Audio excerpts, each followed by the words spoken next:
Assalamualaikum warahmatullahi wabarakatuh. Bismillahirrahmanirrahim. Alhamdulillahi rabbil alamin. Allahumma salli wa sallim wa barik ala nabiyyina Muhammad wa ala alihi wa ashabihi ajma'in. Asyhadu an la ilaha illallah, asyhadu anna Muhammadan abduhu wa rasuluh. Qala Allah subhanahu wa ta'ala, a'udzu billahi minasy syaithanir rajim. وإن كنتم في ريب مما نزلنا على عبدنا فأتوا بسورة من مثله ودعوا شهداءكم من دون الله إن كنتم صادقين فإن لم تفعلوا ولن تفعلوا فاتقوا النار التي وقودها الناس والحجارة أعدت للكافرين. Hadirin jamaah salat subuh rahimakumullah. Bersyukur kita kehadirat Allah Subhanahu wa ta'ala, syukran hakikatan, syukur yang sebenarnya, yang tidak akan pernah memprotes keputusan Allah Subhanahu wa ta'ala, kendati pun barusan kita dituruni musibah, yaitu turunnya hujan yang melampaui batas keperluan bumi. Bagaimana pada bulan yang lalu kita pelajari bahwa Allah menurunkan hujan itu sesuai permintaan bumi untuk menyuburkan tanaman, diperlukan oleh manusia, hewan dan sebagainya. Tapi ketika penduduk bumi itu sudah mulai banyak yang durhaka kepada Allah, maka Allah menyuruh malaikat Mikail untuk memberikan kucuran hujan. Boleh jadi kelebihan, berlebihan, boleh jadi kekurangan, boleh jadi tidak menurunkan hujan. Di antaranya adalah yang barusan kita alami bersama-sama. Allah menyuruh Mikail untuk berlebihan menuruni hujan. Yang sebenarnya kalau manusia itu manusia, saya tidak mengatakan orang beriman dahulu.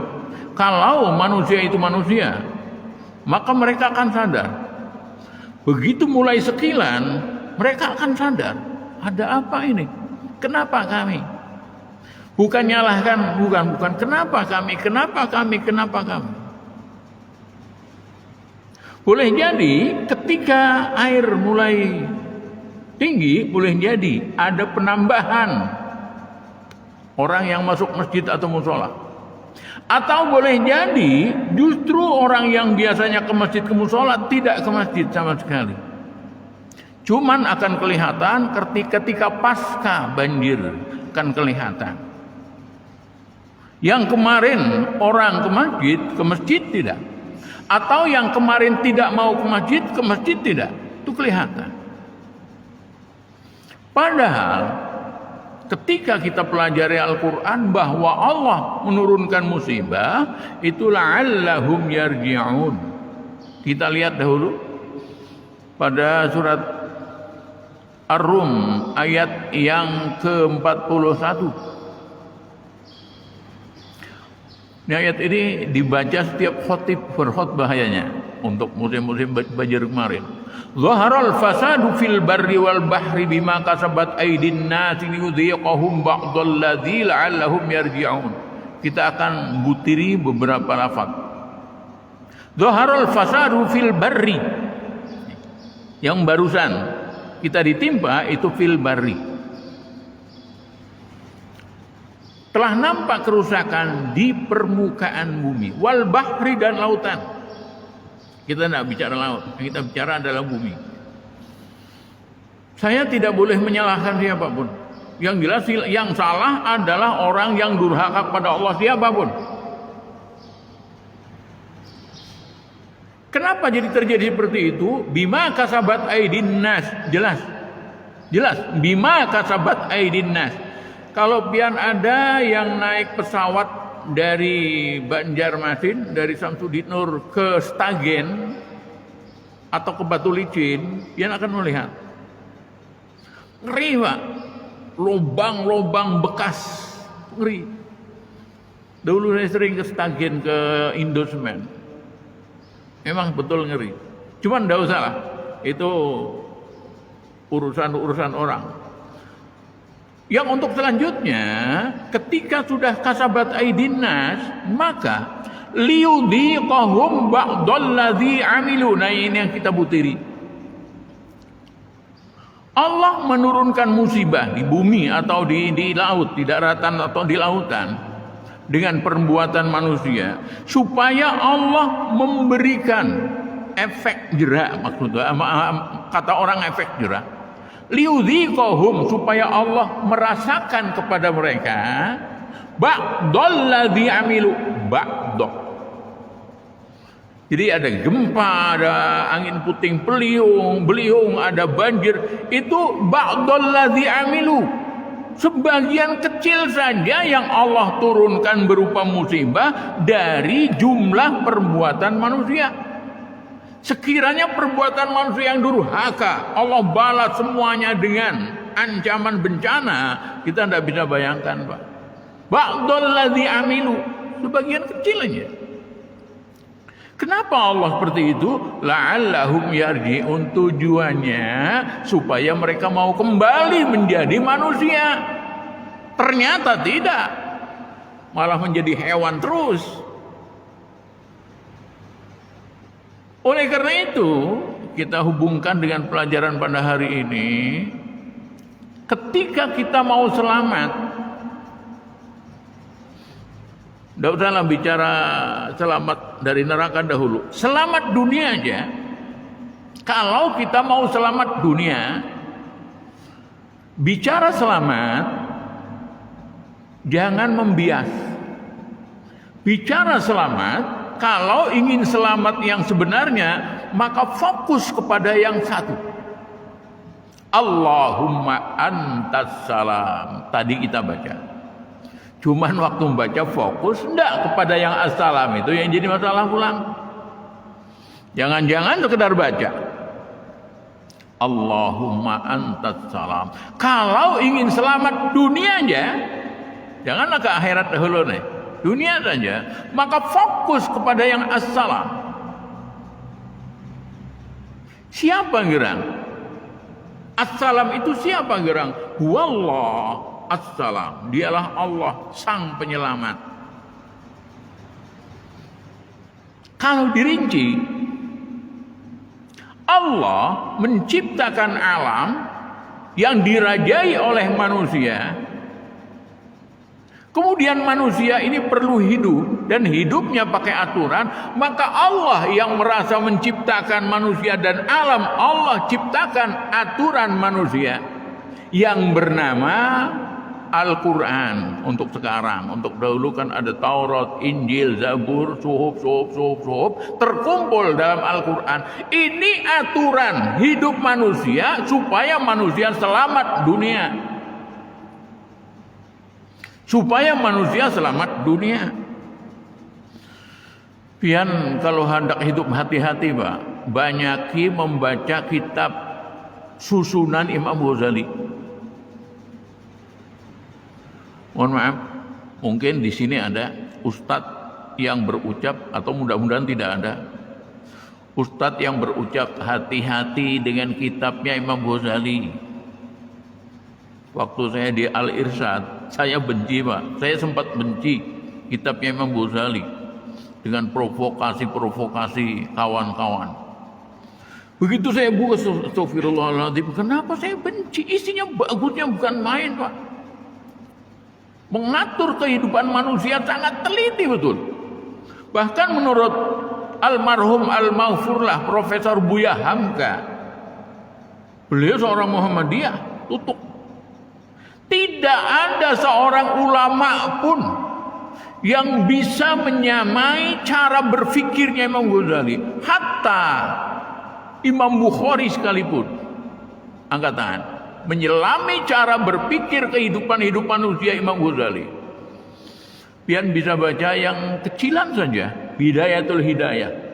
Namanya Bidayatul Hidayah, permulaan orang ingin mendapat petunjuk. Bukan main. Kemudian Muqaddimah Ihya Ulumuddin, Muqaddimahnya aja.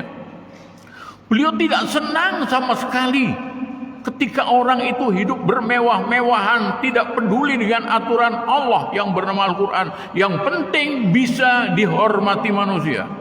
Sekarang orang berebutan ingin dihormati manusia dengan cara apapun, yang penting saya harus terhormat. Saya tidak perlu diceritakan, biar tahu berita Anda. Di mana-mana kita akan menyaksikan orang ingin dihormati, termasuk di meja ini ketika ceramah. Ingin mendapat simpati manusia. Makanya beliau mengatakan 3 penyakit hati yang menjadi sumber petaka. Yang pertama adalah al-hasad. Orangnya namanya al-hasud. Hasad itu kelakuannya, sifatnya, orangnya al-hasud. Yang kedua adalah ar-riya, show, pamer. Yang ketiga adalah al-ujub. Inilah sumber petaka bagi kehidupan umat manusia. Dari 3 inilah maka ada orang merampok, ada orang membunuh, ada orang menenggelamkan kehidupan manusia dengan cara-cara yang tidak dibenarkan. 3 macam. Nah, oleh karena itu, mari kita pelajari ayat yang ke-23 dan 24. Yang ayatnya tadi saya baca. Wa in kuntum fi raibim mimma nazzalna ala abdina. Apabila keberadaan kalian, wa in kuntum fi raibin, dalam keadaan ragu, mimma, terhadap Al-Quran, nazzalna, yang kami turunkan, ala abdina, kepada hamba kami,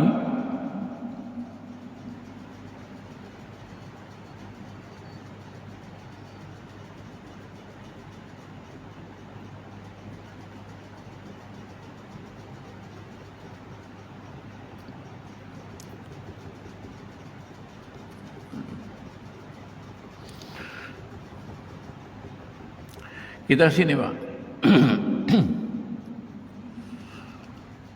Terkadang kita baca Al-Quran, terkadang kita baca Al-Quran, cuman dengan apa yang disampaikan oleh Allah dalam Al-Quran, masih banyak ayat-ayat yang kontroversi dengan apa yang menjadi daya pikir kita. Jadi kontroversi dengan daya pikir kita. Kenapa? Mungkin dia sendiri sebenarnya cocok, percaya, yakin. Tapi karena yang menyampaikan adalah musuh kita, orang yang tidak kita senangi, maka dengan ayat itu kita tidak jadi yakin. Karena yang menyampaikan pertama saya mendengar adalah orang yang tidak senang dengan saya. Boleh jadi. Itu banyak terjadi, Pak. Pandir apa? Biar Quran ke hadis kah? Bahayanya bukan main. Oleh karena itu, sering saya sampaikan di sini, siapapun yang menyampaikan kebenaran, terima. Anggaplah kita masih dalam keadaan sesat. Saya mengatakan sesat karena kita tidak boleh membenci dengan siapa dan apapun selama itu makhluk Allah. Adalah alam yang bukan makhluk Allah. Sampai Rasulullah terhadap pamannya sendiri Abu Lahab pun secara biologi beliau tidak benci. Beliau tidak benci dengan sosok Abu Lahab, tidak benci. Yang dibenci adalah akidah Abu Lahab. Nah, ini yang sulit membedakan, Pak. Begitu, mohon maaf aja. Kita mengikuti aliran A, kemudian kawan kita mengikuti aliran B. Alirannya kalau memang salah, kita boleh tidak cocok, tapi sosok pribadinya, sosok biologinya, sedangkan dia muslim, adalah saudara kita. Ketika salah, kita wajib menegur. Masalah dia mau atau tidak, urusan orang. Sulit. Jangankan orang awam, tuan gurunya yang belajar sampai ke sana kemari gen, alahan lagi pada orang awam. Meruncingnya dendam kusumat para ulama, para kiai lebih membahayakan daripada orang-orang di bawah. Saya bisa mengatakan seperti itu karena saya ngalami sendiri, Pak. Saya ngalami sendiri. Begitu saya keluar dari kelompok ini, karena saya ingin netral aja lah, saya ingin Islam aja lah. Ternyata orang yang di sini dahulu saya mengelompok, udah mau lagi mengawan. Kalau urusan tidak mau lagi ngundang pengajian, saya tidak pernah ngurusi itu, Pak. Karena guru saya Ustaz Rafi Hamdi pernah. Beliau sering pesen, kalian jangan belajar lawan aku. Kalau pelajaran yang kalian serap itu untuk persiapan ceramah, ada usah belajar lawan aku. Artinya si Din mengajarkan ilmu kada ketujuh kalau yang belajar sekedar gasan orang lain. Kalian belajar itu untuk diri kalian sendiri. Kalau memang kalian sudah mampu, merasa mampu, diri sudah siap, mau menyampaikan ke orang lain silakan. Tapi kalau kalian belajar bukan untuk diri sendiri, bahkan untuk orang lain bertahan, sama lilin, ujar Sidin, sama lilin. Menerangi orang banyak, seorang habis. Hadirin rahimakumullah, wa in kuntum fi raibin mimma nazzalna ala abdina. Coba sekali waktu kita baca Al-Quran. Tidak usah banyak-banyak. Satu safhah saja, satu halaman saja. Tiap-tiap ayat kita yakinkan bahwa itu adalah firman Allah yang baik dan benar dan membuat keselamatan, kesejahteraan untuk saya. Karena yang lagi baca saya. Ketika ada ayat yang ternyata belum bisa dimasukkan ke dalam relung hati, cari sebabnya. Apa gerang sebabnya jadi hati saya menolak? Apa sebabnya? Oh iya Bang, ternyata ada ilmu yang pertama kali saya terima dari guru saya yang paling saya senangi. Saya tidak tahu ternyata dia adalah bertentangan dengan ayat ini. Walaupun sudah ketemu, belum tentu hati kita langsung bisa menolak. Belum tentu. Padahal tahu bahwa itu firman Allah, tahu. Bukan tidak tahu. Itu orang-orang yang menghina Islam, menghina Rasulullah, bahkan berani menentang Allah. Bukan tidak tahu. Ayat 22 kemarin kan ujungnya wa antum ta'lamun. Ujungnya sedangkan kalian tahu. Bukan tidak tahu. Orang-orang yang bermusuhan dengan sesama muslim bukan tidak tahu bahwa bermusuhan sama muslim itu haram, bukan kada tahu. Tapi dalam hidup itu nafsunya lebih ditonjolkan daripada imannya. Anak yang wani lawan kuitan bukan kada tahu. Tahu bahwa itu ada boleh. Murid lawan guru. Semalam Pak, ada murid, bagi saya bukan mantan murid Bang. Murid ya murid, haji ya murid lah, tidak ada mantan murid lah. Murid ya murid, guru ya guru. Oh itu bekas guru saya, berarti kada paham toh. Itu bekas murid saya, kada paham toh. Ada murid dahulu, sekarang sudah punya jabatan lumayan, punya mobil dan sebagainya. Dan kabarnya punya pesantren. Guru, nyabatnya memang guru Pak. Dahulu Pak, sekarang malah guru. Guru, pian ada waktulah ke Banjarbaru. Singgahi Pang. Nah, itu kalimat seperti itu Pak. Itu kalimat murid yang kada beretika. Apalagi kita membuka kitabnya Imam Malik. Kata Imam Malik, yang namanya air itu bukan tanjaunya yang lapah-lapah mendatangi gayung. Kada berakal. Gayung mendatangi tanjau, mengambil ilmu di tanjau, bawa oleh gayung.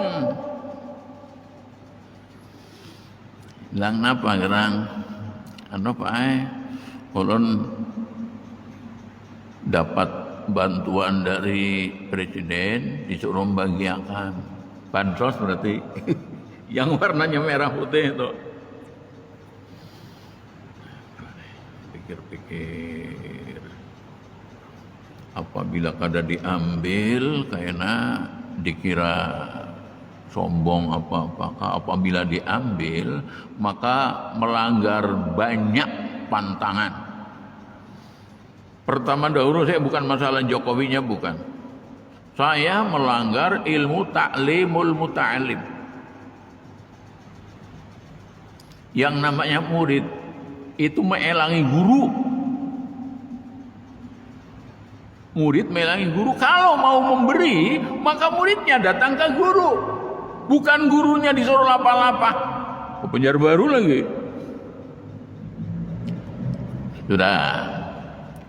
Akhirnya rupanya dia ada perlu dengan mamanya di Pekapuran.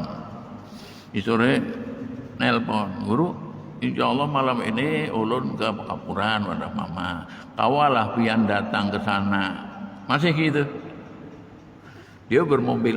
Kalau saya kan pakai kendaraan aja.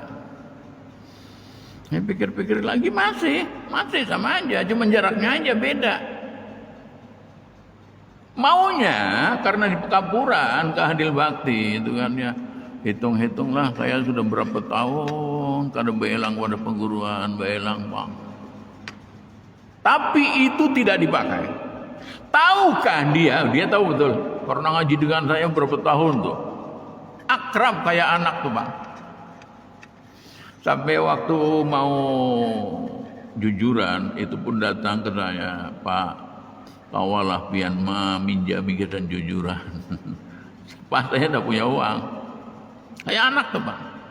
Cuman biasa ketika murid itu sudah menjadi orang melebihi dari gurunya, itu kebiasaan murid itu merasa di atas langit tidak ada guru, walaupun ucapannya guru dan sebagainya. Banyak benar. Oleh karena itu ilmu itu tidak menjamin kalau imannya itu rendah. Bahkan orang itu akan dilempar ke neraka terlebih dahulu sebelum para penyembah berhala dilempar ke neraka. Makanya serba salah. Kada belajar salah, belajar kada diamalkan ya salah. Kada belajar salah. Karena Allah menyuruh, Rasulullah mewajibkan. Belajar ya salah kalau sekedar untuk mendapatkan ilmu. Dan orang yang belajar sekedar untuk mendapatkan ilmu mesti tujuannya adalah popularitas yang haram. Orang mencari popularitas hukumnya haram. Asyuhrah. Hadirin rahimakumullah. Al-Quranul Karim orang tahu semuanya. Termasuk orang Yahudi sekarang, Israel tahu, bukan tidak tahu. Mereka tahu lewat Tauratnya. Cuman begitu isi Taurat yang menurut mereka tidak mungkin diikuti, kan mereka rombak. Kemudian di Nasrani yang mereka tidak senang dengan ayat dalam Injil itu, mereka rombak. Bukan tidak tahu. Apalagi orang Islam. Orang Islam tahu bahwa Quran itu firman Allah. Allah berfirman tidak ada satu lafaz pun yang salah. Allahual haq. Dia kebenaran. Jadi kalau orang ingin benar, ia ikuti Allah. Karena yang benar cuma Allah. Wa ma dza ba'dal haqqi illa dhalal. Di luar daripada kebenaran Allah itu ad-dhalal, sesat. termasuk undang-undang, ya mau undang-undang, mau konun, mau peraturan apapun, kalau tidak selaras dengan firman Allah dan sabda Rasul, itu dolal. Itu bang Pancasila. Lihat di Pancasila, ada enggak yang berseberangan dengan Quran? Enggak ada. Enggak ada. Kenapa tidak ada? Itu kan olahan manusia. Bukan olahan manusia, daur ulang manusia. Karena Indonesia itu bervariasi, bineka. Gimana supaya tunggal ika? Maka para ulama mengkreasi, kata orang sekarang, membuat narasi, membuat susunan kalimat supaya bisa terangkul bertaan. Makanya kalimatnya tidak seperti yang ada di Piagam Jakarta. Kalau orang Islam Piagam Jakarta, kalimatnya disesuaikan supaya terangkum semuanya. Ketuhanan yang Maha Esa. Pintar. Kenapa gerang? Dari 5 agama adalah yang punya Tuhan Esa, kecuali Islam. Ayo. Hindu, berapa Tuhannya? Udah berapa Tuhannya? Kalau Kristen kan jelas Trinitas toh. Cuman Islam aja. Jadi tidak bertentangan, tidak. Ketika kita baca Fatihah saja, Pak. Kita baca Fatihah saja. Sampai sekarang masih banyak orang Islam yang, mohon maaf terus terang aja, orang Islam yang belum merasakan kelezatan surat Al-Fatihah mulai basmalah sampai waladhdallin. Masih banyak umat Islam yang belum pernah merasakan lezatnya 7 ayat Fatihah. Diawali dengan basmalah, bismillahirrahmanirrahim. Makanya sebagian ahli tafsir mengatakan bahwa Fatihah yang menjadi ummul Quran itu induknya adalah basmalah, bismillahirrahmanirrahim maksud saya. Bismillahirrahmanirrahim induknya adalah bismillah. Saya tidak ikut orang yang mengatakan bahwa bismillah itu induknya adalah ba. Ba induknya adalah titik. Saya angkat tangan karena tidak ada dasar. Induk dari Fatihah adalah bismillahirrahmanirrahim. Induk dari bismillahirrahmanirrahim adalah bismillah, dengan nama Allah. Allah ini salah satu sifatnya adalah Ar-Rahman, juga Ar-Rahim. Nah, ketika kita mengucapkan bismillahirrahmanirrahim, merasakah kita bahwa kita ini dikasih setiap detik? Itu maksud saya tadi, menjiwai Fatihah. Merasakah kita bahwa kita diberi oleh Allah Ar-Rahman, pengasih, setiap detik? Setiap detik, bukan setiap hari. Keluasan, setiap detik. Saya ngomong, saya gerak, pian duduk, pian bisa melempar pandang, pian bisa mendengar. Itu semuanya adalah Ar-Rahman Allah yang kita terima. Masihkah ada manusia yang menggerunung tentang kejadian yang telah ditetapkan oleh Allah? Ar-Rahman aja. Tidak usah sampai As-Sabur, Ar-Rahman aja. Sudah segala-galanya, Pak. Begitu melihat ada tikus tua yang botak, yang bulunya sudah banyak tercabut, berjalan tertatih-tatih, apa yang dilakukan oleh orang yang ada di dekatnya? Biasanya mengambil ulin, pangkungnya sampai mati. Di mana sifat rahmaniyahnya? Ini orang tua yang jalannya sudah ibarat manusia pakai tongkat, bukan ditolongi malah dipukul pakai ulin lagi. Sifat rahmaniyah itu membuat kehidupan manusia, sila kedua, kemanusiaan yang adil dan beradab. Itu orang yang memenjara orang yang benar. Sakitlah hatinya, sakit. Orang yang menyuruh orang benar yang tidak salah di penjara, itu hatinya sakit. Cuman sakit hatinya tetap dipelihara oleh nafsunya. Yang penting nafsunya bisa mengalahkan orang itu. Sakit hati, Pak. Tidak ada orang berbuat salah itu hatinya tenang, tidak ada. Hatinya sakit, merasakan. Bukan tidak merasakan. Saya memfitnah orang. Sampai orangnya itu dibenci oleh orang sekampungan. Saya sakit hati, maras. Rasa rahmaniyah itu tidak pernah hilang. Ada. Cuman ditutup oleh nafsu. Pak, biar aja. Kalimat biar aja yang keluar dari mulut saya itu bukan dari hati kecil saya, tapi dari nafsu saya. Hati kecil saya pasti mengatakan kasihannya, kenapa jadi aku? Mesti seperti itu, Pak. Jadi ketika kita tidak ragu dengan Al-Quran, bukan berarti masalah isinya saja, tapi masalah perasaan kita terhadap Al-Quran. Makanya kalau kita sholat jadi makmum, mohon maaf aja, jangan tertarik sholat di sana karena bacaan imamnya lagunya bagus, suaranya bagus, bisa menangiskan. Apa yang ditangisakan?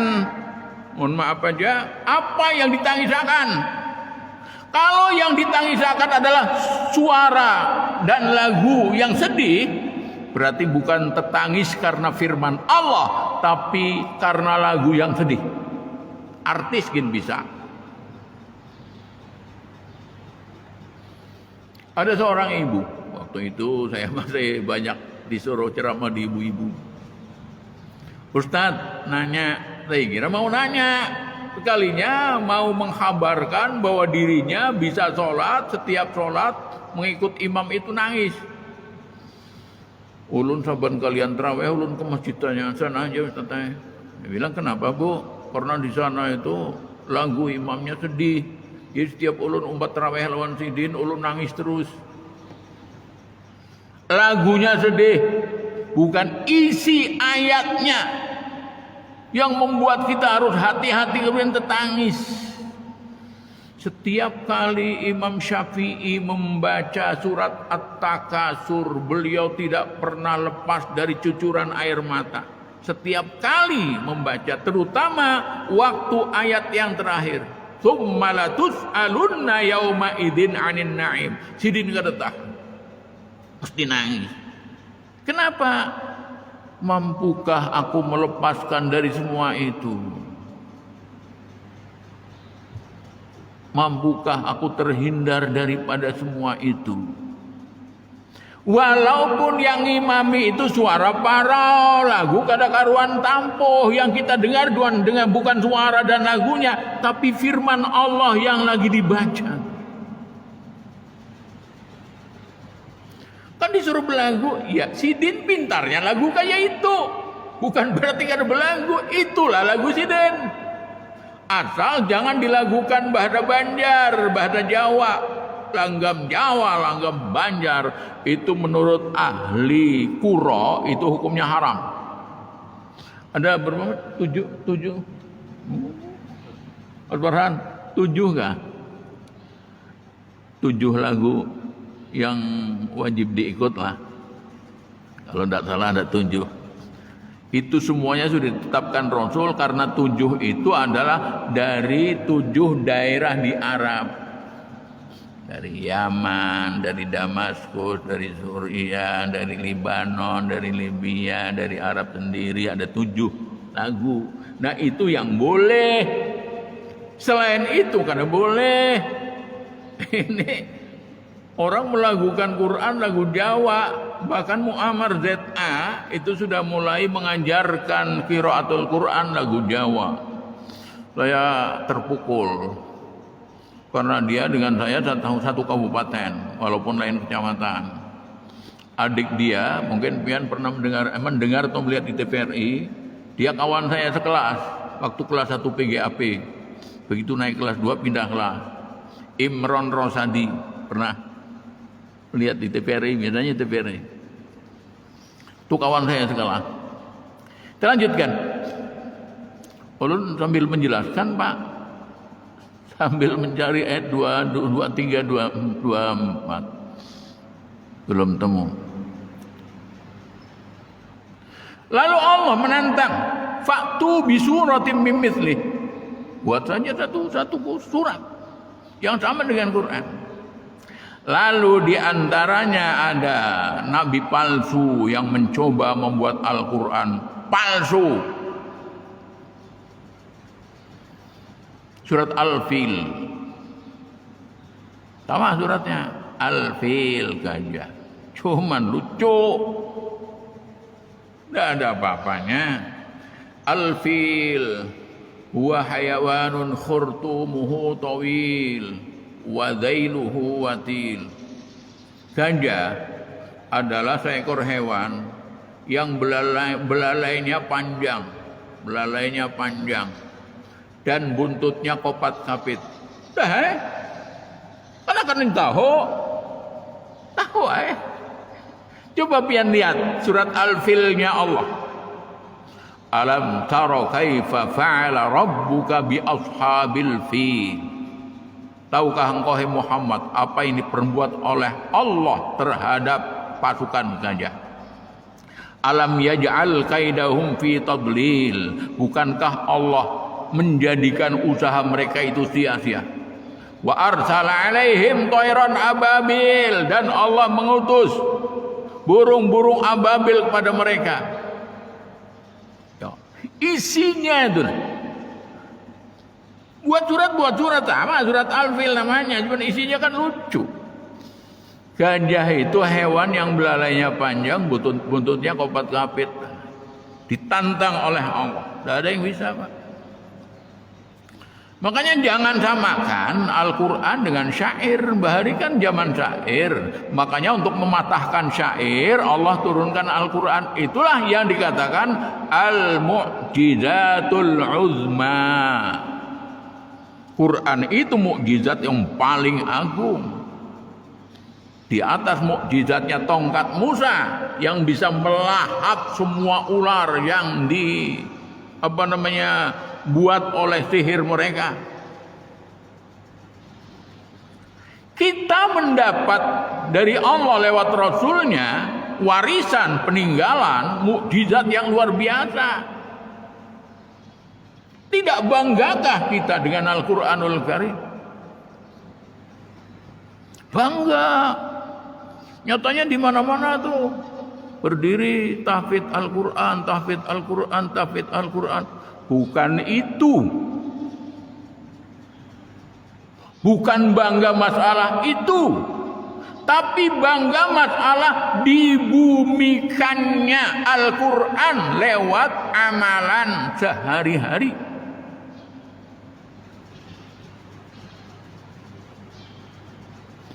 Datang boleh ke rumah, melihat anak, melihat mamanya lagi masak sambil gendong anak. Mamanya masak, gasan sarapan sambil gendong anak. Begitu datang ke rumah, menjajak lantai masih berpasir, Pak. Kemudian kita duduk, baca apa atau melihat di HP atau melihat berarti belum bisa menerima Al-Quran. Kasihannya biniku. Rasa kasihannya itu sudah mengamalkan Bismillahirrahmanirrahim, sifat rahmaniyah. Kasihannya biniku. Kenapa jadi aku pada song-song? Aku baru tahu, Pak. Jak aku tahu tadi aku boleh song-song. Deng. Biar aku yang gendong anak. Sambil gendong anak ini bapaknya sambil menyapu.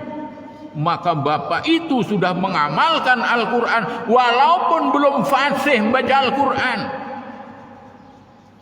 Kalau boleh orang milih, baca Al-Quran lagunya baik, hafalannya banyak, fasih, tapi mengamalkan.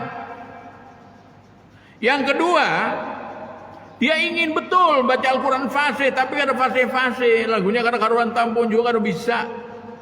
Menghafal kada hafal-hafal, tapi akhlaknya semuanya mengarah kepada isi kandungan Al-Quran. Kalau disuruh milih, saya milih orang yang kedua.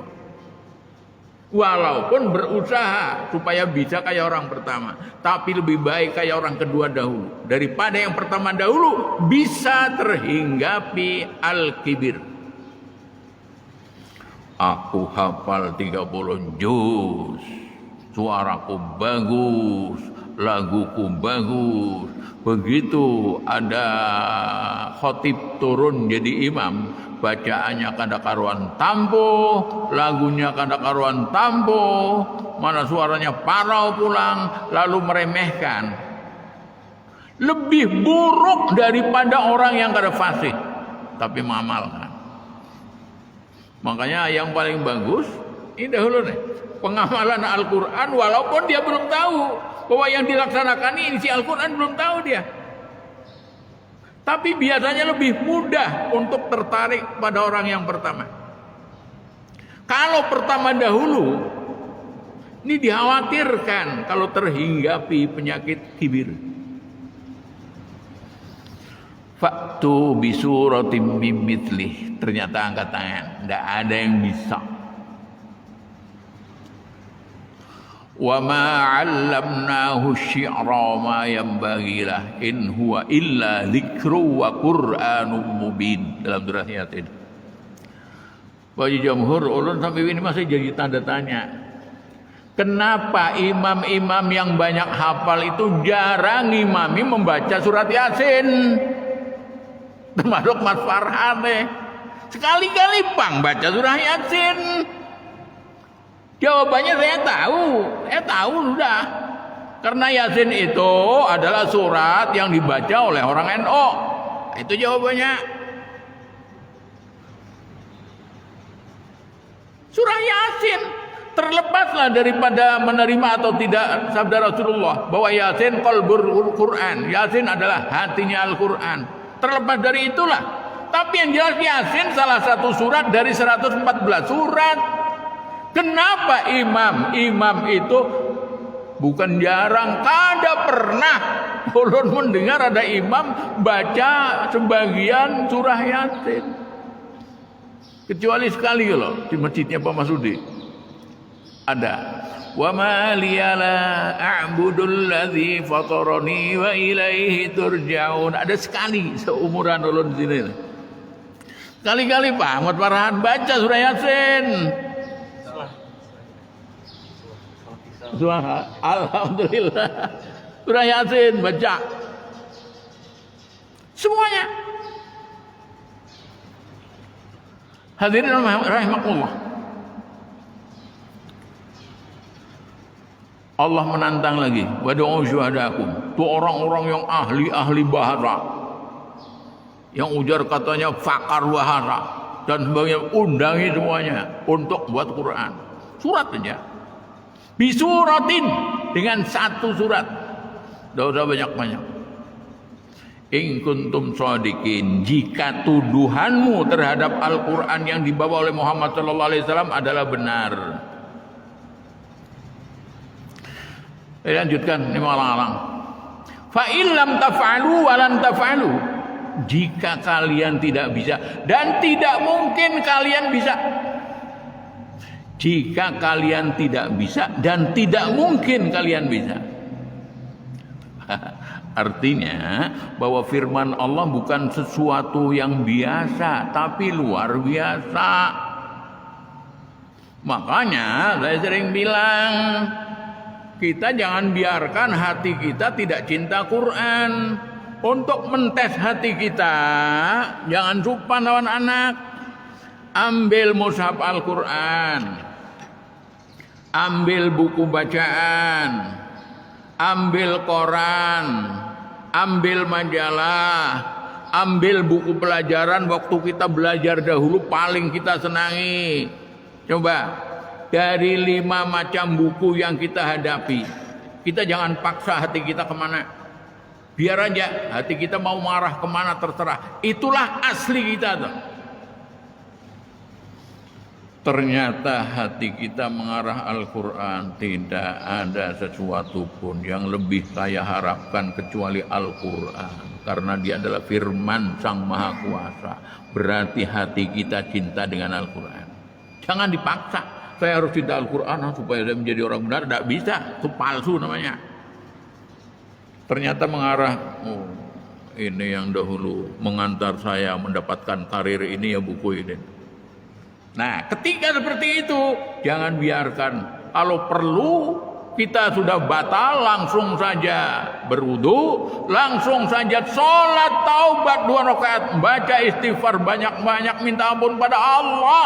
Karena ternyata kepada makhluk Allah lebih mencintai daripada kepada Allah sendiri. Kita ini dikejar waktu, Pak. Apalagi kalau kita mendengar ceramahnya Ustadz Ihsan Tanjung. Kita sudah parah, benar kiamat sudah tuh lah. Wanita-wanita yang sanggulnya lebih tinggi pada kepala. Lihat kalau pengantinan tuh. Yang kayak punuk unta itu sudahnya tuh. Kemudian perempuan-perempuan pakai jilbab yang ininya ditonjolakan. Banyak juga. Perempuan-perempuan yang bokongnya banyak juga. Udah, jadi tanda kiamat sudah dekat. Makanya kita jangan biarkan kita cinta Quran atau tidak. Kita usahakan supaya kita cinta Al-Quran. Apalagi seorang qori tapi tidak cinta lawan Al-Quran. Kan qori mesti cinta, belum tentu. Dia belajar lagu Al-Quran untuk musabaqah tilawatil Quran supaya juara kabupaten, juara provinsi, juara nasional, kalau perlu juara internasional. Belum tentu qori itu cinta Al-Quran, belum tentu, Pak. Boleh jadi tukang beca itu cinta Al-Quran. Begitu jam 11:30 dia memarkir becanya ke halaman masjid, padahal penumpang banyak yang mengeyor maunya. Begitu beca diparkir, lalu menuju bukan ke toilet tapi menuju ke kamar mandi sebuah masjid. Masjid itu Masjid Safaah Kuripan. Mandi. Setelah mandi, berwudu, setelah berwudu, pakai pakaian rapi, masuk masjid. Sekali waktu saya tetamu, Mang, pian saban kalian mau sholat duhur itu mandi dahulu, padahal pian kan membeca. Kalau mandi kan ada apa juga loh.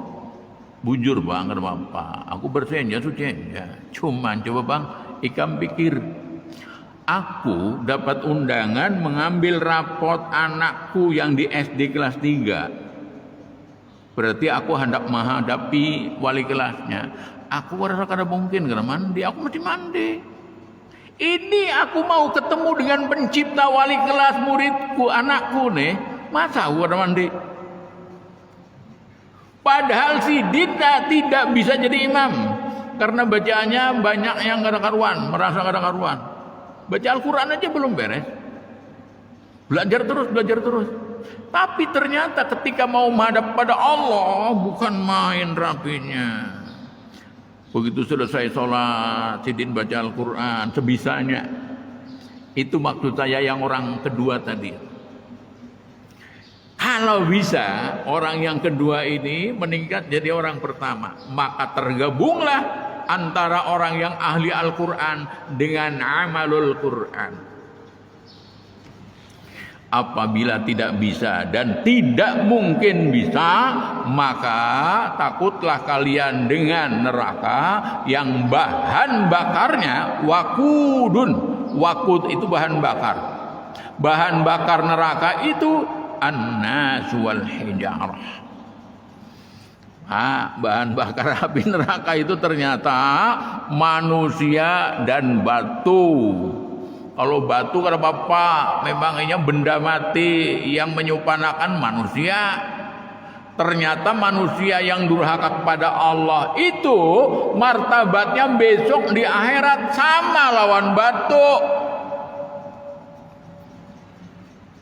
Presiden jadi bahan bakar api neraka, menteri jadi bahan bakar api neraka.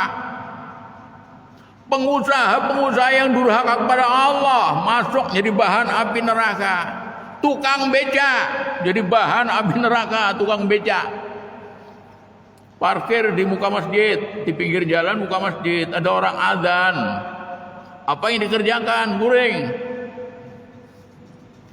Itu sakit dunia akhirat. Sakit dunia akhirat.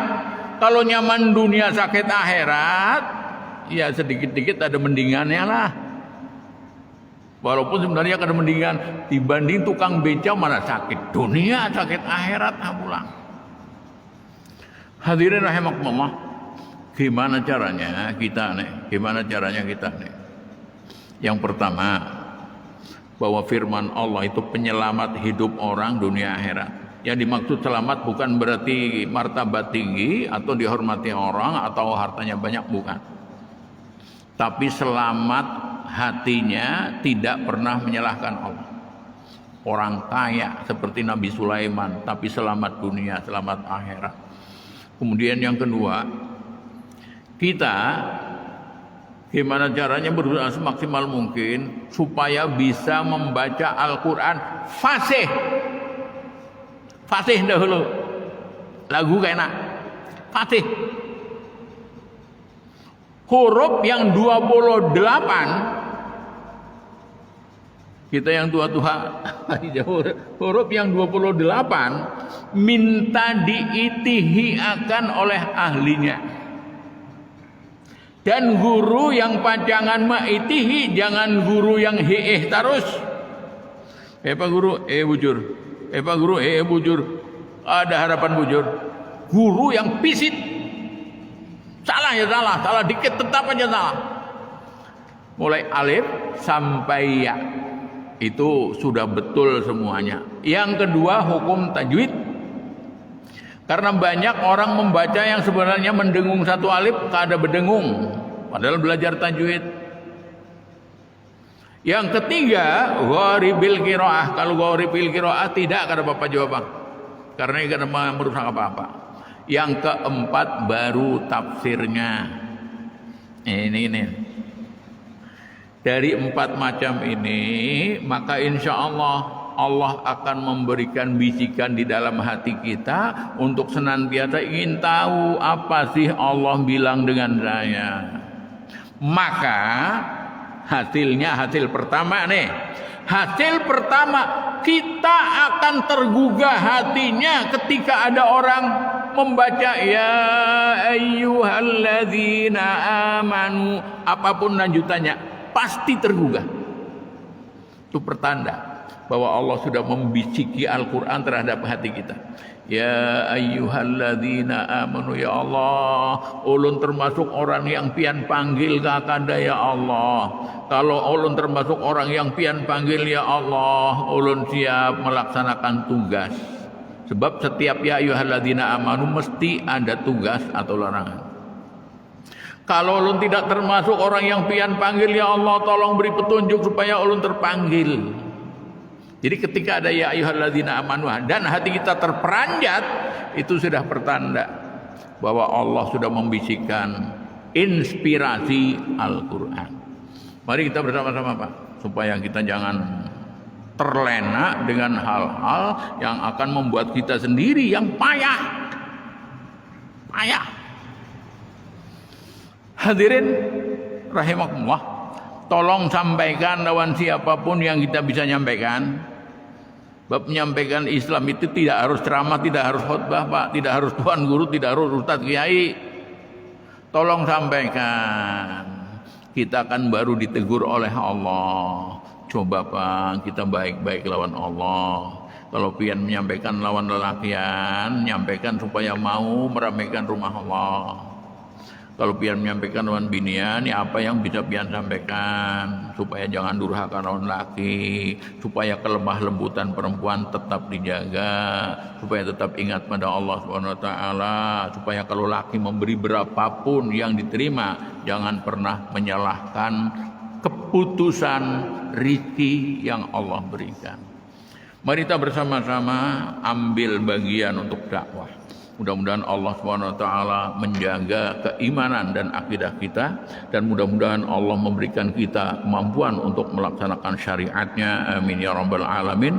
Hasbunallah wa ni'mal wakil. Subhanakallahumma wa bihamdika asyhadu an la ilaha illa anta astaghfiruka wa atubu ilaik. Wassalamualaikum warahmatullahi wabarakatuh.